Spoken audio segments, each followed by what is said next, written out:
What's going on today, guys? Welcome back to the YouTube channel. So today we're going to be doing a story time of my first excavation job. So basically, long story short, I started an excavation company this year doing some side work, and the first job didn't go quite as planned. So whenever I first bid this job, I thought it was going to be super straightforward, super easy, and turns out I overlooked some things. Well, I still came out ahead on this project, and I still did very good on it. Client's happy, I'm happy with it, I'm happy with how it turned out.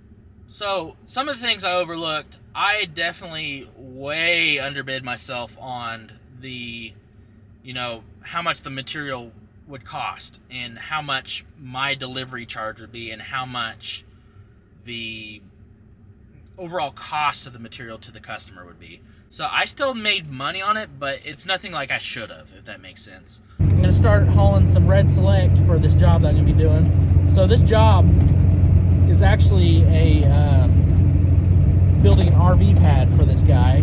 Just wants to have a spot out on his property where he can have his RV pad and kind of get away from the city a little bit. So I'm going to be constructing that for him, and we'll go from there. So this job site was about 45 minutes away from my normal service area. So whenever I was originally bidding it, I was happy with the numbers, and after completing the job and actually doing the job, I'm like, man, I way underestimated how much drive time this would be. And in hindsight, I probably would have had a lot of that stuff delivered by dump truck. It was about 20 tons of gravel total, so it ended up being about four loads of my dump trailer, and it was about an hour and a half round trip each time with my dump trailers. It wasn't that big of a deal as far as time goes, but the other stuff was the problem. So as this hillside was built out of sand, I had to dig out a little bit more and put a little bit more red select in there. So on the original bid, I had, just a minimal amount of red select. I only had 10 yards on there, and I ended up having to get 25 yards. So this job wasn't a huge job by any means, but I learned some very valuable lessons on it, and it'll definitely help me out in the future for everything going forward. So I learned a lot of valuable lessons, and I'm very thankful that I learned them now rather than later. So these lessons that I learned now could have cost me thousands. I miscalculated how much dirt I needed, and I miscalculated how long it would take to get the material to the job site. So those were my two biggest things that I messed up on. And in the future, I will definitely be utilizing, dump truck delivery and, just incorporating that into a lot of my bids. So with my dad's landscaping company, we've basically done all of our own delivery for every single project. And we have a dump trailer, and it just made sense for us to do that. See, with delivering everything ourselves, we're able to control the timelines of things and basically control where we get the material from. And so with us being able to deliver our own material to jobs with our dump trailer, we tend to utilize that more than subbing it out to other people. And that always isn't the most efficient way, but that's the way I've always done it, if that makes sense. So because we're not, typically with our landscaping projects, we're not using super large quantities of stuff. If we are using super large quantities of stuff, we're usually doing it on a retaining wall project where we're dumping in someone's driveway or on the street somewhere, so we can't really use large quantities of gravel all at once. So basically we just need it as we go, and there's not really a ton of space for a lot of this material. See, the problem is with this job site, there isn't hardly any space, and what little space you have is the ground is extremely soft and not able to turn, not able to do anything, not able to pull anything heavy over it. And every single time I pulled the trailer over it, it got stuck.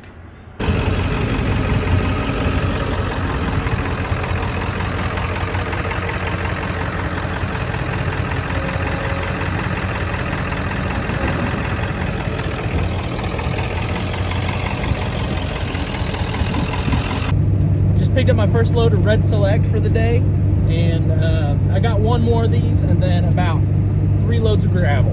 So, and then the hauling portion should be done for this project, and then just got to perform it. So just got to basically, you know, do the excavation, do all the laying all the groundwork for the pad.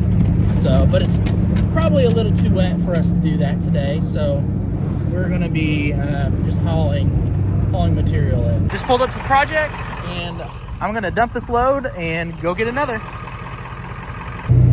The first load of Select was quite a pain to dump down there. The road that I'm dumping off of is built out of sand, and the whole hillside, so basically the whole hillside where I'm building on is full of sand, so that's why this Red Select is being hauled in to give it some structure. But as I was turning around, you know, I didn't realize that it turned to sand so quickly, because part of it's gravel, part of it's Red Select, and then or what appeared to be Red Select. So it was very compacted, because nothing heavy has been driving over this driveway forever. So I decided to put it in 4-load, turn it around, and I guess the ground didn't like how much weight was being pulled over it, so I had to back it up a little bit, dump it in a different spot than I was wanting to. But it's all gonna go to the same place anyway. I just don't want to tear anything else up on this job site. I just want to kind of minimize how much cleanup work needs to happen. So, but it is what it is. Life happens. The first load of dirt, I was able to finagle the trailer in there, and then also dump it in a spot where I was able to get out. We knew there was going to be some sand there, but we didn't realize how much sand there was going to be. So basically, the whole hillside was nothing but sand, and that caused us to have to haul in more dirt than anticipated, and it just created all kinds of other problems, because that meant I had to pull in more dirt. I had to pull in about 3 more loads than I anticipated. So the guy at the dirt pit loaded me down pretty heavily. So luckily the dirt pit that I was getting from was at a good price point. So I was still in a good at a good price point as far as dirt goes. But it just kind of created more problems, because that meant I got stuck 3 more times going down there, because when I tell you, I legitimately got stuck 10 times on this job, if not more. Everything that can go wrong has gone wrong on this job so far. So this approach right here is completely made up of like sand, and the dump trailer completely sunk in there, and me trying to pull it out, you know, I don't want to get the truck stuck blocking the road. So I'm gonna have to unhook the trailer and do all that crap, and you know, readjust, honestly.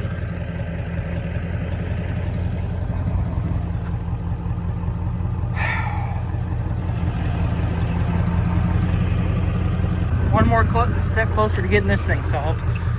Problem is, there's not enough space down there to turn around, and it's too soft. Up here, it's hard to make this sharp corner, and you know, and it's soft up here.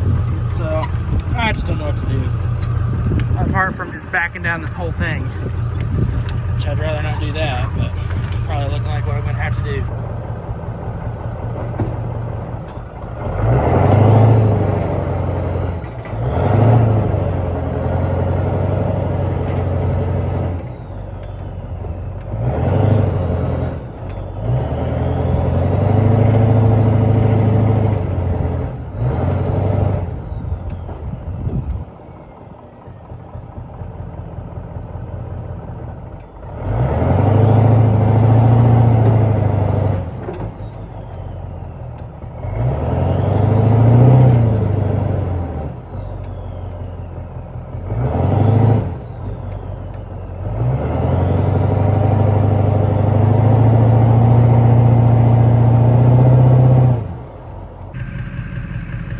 This sucks.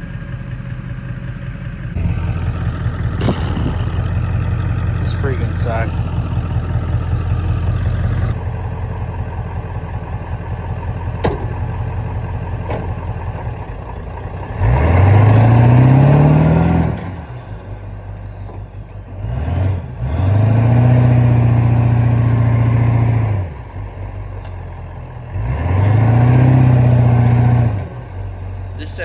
great, but it really makes me miss my 6.0 in situations like this.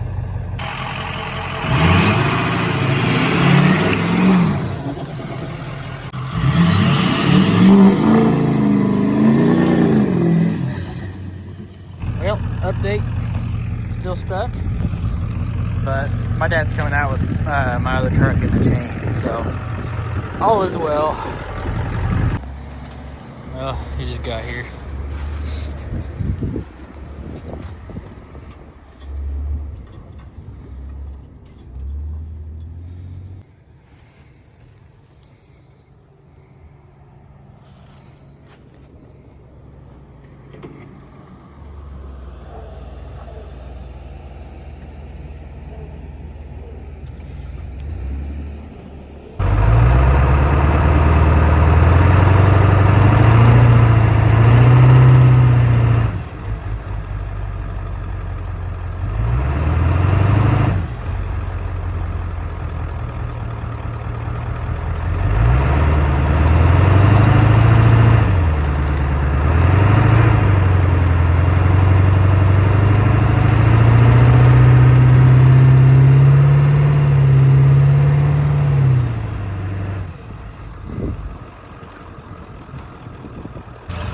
That's frustrating.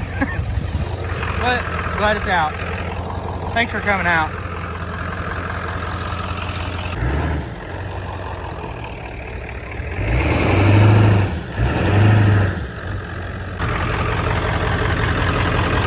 Well, it's live.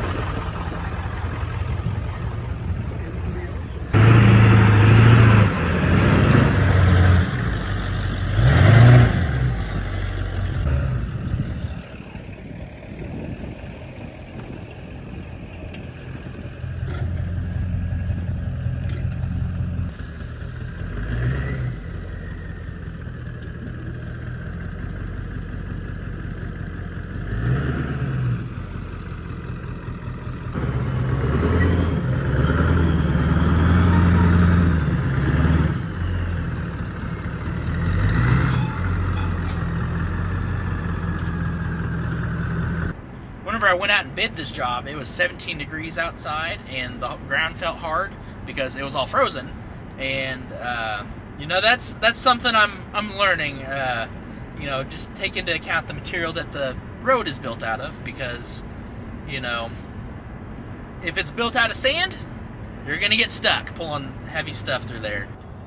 But like I said at the beginning of this video, I'm extremely thankful that everything didn't go as planned, because you know, not that every project has gone as planned during my you know, time working with my dad. You know, and obviously I still work with my dad and his landscaping company, but you know, I had to come up with solutions on my own to figure out how to get out of this situation, which obviously he came up and pulled me out, and but I had to explore other options before making him do that. So it just got to a point where we just started dumping on the approach. So basically, when we started dumping on the approach, I would get less stuck, but I'd still get stuck, so I'd have to still hook up the Bobcat to it to pull myself out. In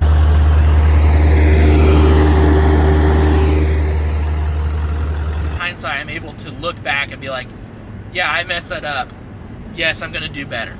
You know, I've done, you know, hundreds of jobs. With this job, I saw stuff I never saw before, and I was thinking in the moment, I was like, it would be just my luck to get something I've never seen before and something my dad has never seen before. So long story short, I didn't know the area, and I underestimated how long I would get materials there. So basically, it just made it more real doing this first job on my own, because you know, I saw the money enter my account and I saw it leave my account. And you know, it's kind of stressful, you know, knowing like, oh, did I budget the right amount for this? Did I budget the right amount for that? And you definitely don't want to lose. But like, writing a check for something and it's not coming out of your account feels so much different than, you know, striking the check and knowing that's going to be like, oh, that's going to be coming out of my account in a few days, and you don't know exactly when it's going to come out, and then you're trying to scramble whether or not, you know, there's money in the account and all that. It just adds so much more, adds so many layers of stress to you. But in the grand scheme of things, it is totally worth it, because I came out with that. I came out on this job ahead. All things considered, I came out ahead. But it just makes you think about things that you didn't think of. And at the end of the day, I provided the best quality work I could for the client, and he was extremely happy with it. And I'm pretty happy with how it turned out. So, obviously there's things I would do different next time, but not a whole lot of stuff as far as like the actual performing of the job and like how it turned out, like I would change. But like I would change some of the processes of how I got stuff there. With this job, I was starting to record a lot of this stuff, and trying to record the whole process for you guys, because I was gonna make this my first comeback YouTube video.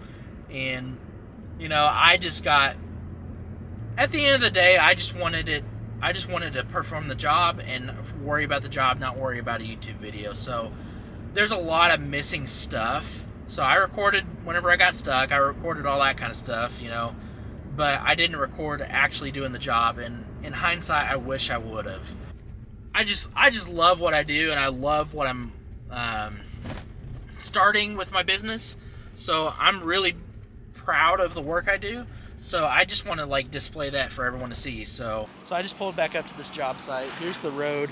It's all compacted now, but he sent me a picture of his RV here, and I just wanted to come by and take a look at it. So that's also, it was an excuse to, record this video and come out here and do that. So there it is, and it looks good, and I think he's happy with it. So anyway, so I'm 25. I'm still learning a lot of stuff, and I don't have everything down. I'm not perfect, so nobody is.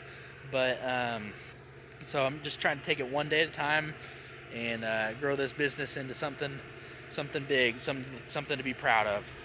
Hopefully you guys enjoyed this video, and I'll see you guys next week.